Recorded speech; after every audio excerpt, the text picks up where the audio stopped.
Good morning, Algebra class. We are finishing up our chapter on creating linear equations and using scatter plots and talking about correlation and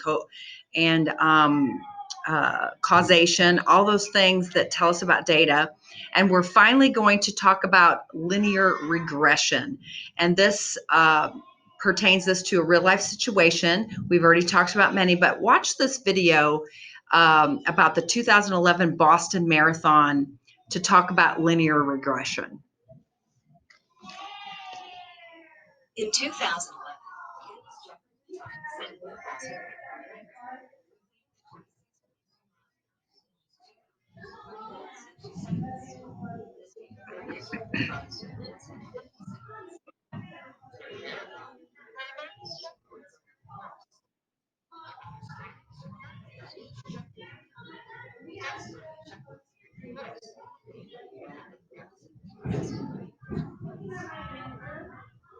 And if you notice, they plotted at intervals, 5 miles, 10 miles, 13.1 miles, what his time was. And then they graphed these intervals on a plot to see what the line of fit is and what the linear regression is. So that's one way that you can use best fit lines, linear regression, correlation coefficient, and residual. So we're going to talk about these definitions. And if you notice the time or the table that has all of the times, if you plotted this, you would notice it would not be a straight line, but it would look a little bit like your scatter plot, and it would also be in a positive direction. And you would also notice that there is a causation in this, because the longer you run, the longer your time is. So as the miles increase, your time increases. So that would be the correlation and the causation of this. So let's take a look at our definitions now. And you can record these on your vocabulary sheet. In your native language, you can mark that out. But I don't want you to necessarily write the complete definition. I also want you to make sure that you really understand what these items mean. So you can put what I know it means in definition, but I also want you to expand on that and really tell me or really let me know that you do know what it means in a real life situation or on a graph or in a table. And some of this will seem really familiar to you because we've used the best fit line already in our scatter plots. So a best fit line is the line that most closely approximate the data in a scatter plot. And remember, it's the line, we don't necessarily take the first dot and the last dot.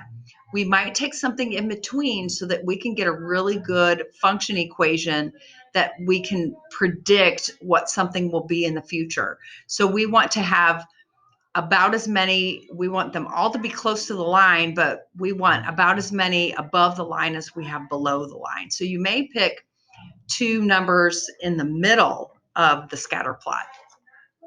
A line of regression is an algorithm used to find a precise line of fit for a set of data. And the algorithm is your function equation. It's your y equals. So of course you have to determine the slope first, which you do that in your best fit line, the change in y over the change in x. And then you use that to create an algorithm or a function. And this is what they mean by algorithm. You want to be able to put it in your y equals mx plus b equation so that you can predict something in the future. The correlation coefficient is a measure that shows how well the data are modeled by a regression function. So that has everything to do with what you just did here. Does it make sense? Will it make a good prediction? So that's your measure on how well the data is modeled. Is this good data? Remember, in a scatter plot, if there's no relationship, it's really not good data. And finally, in residual, if it's the difference between an observed y value and its predicted y value on a regression line. So all this is saying is that you're going to compare your observed y value, which you put right here, and what you predict what it's going to be. So for instance, in our marathon, maybe they want to predict what if the marathon wasn't just 26.1 miles? What if the marathon was 30 miles? What would his time be in 30 miles? What would the time be? That would be the question. And of course, you can use that after you determine what your slope is in your change, and you always know what your y-intercept is. In this case, your y-intercept is 0.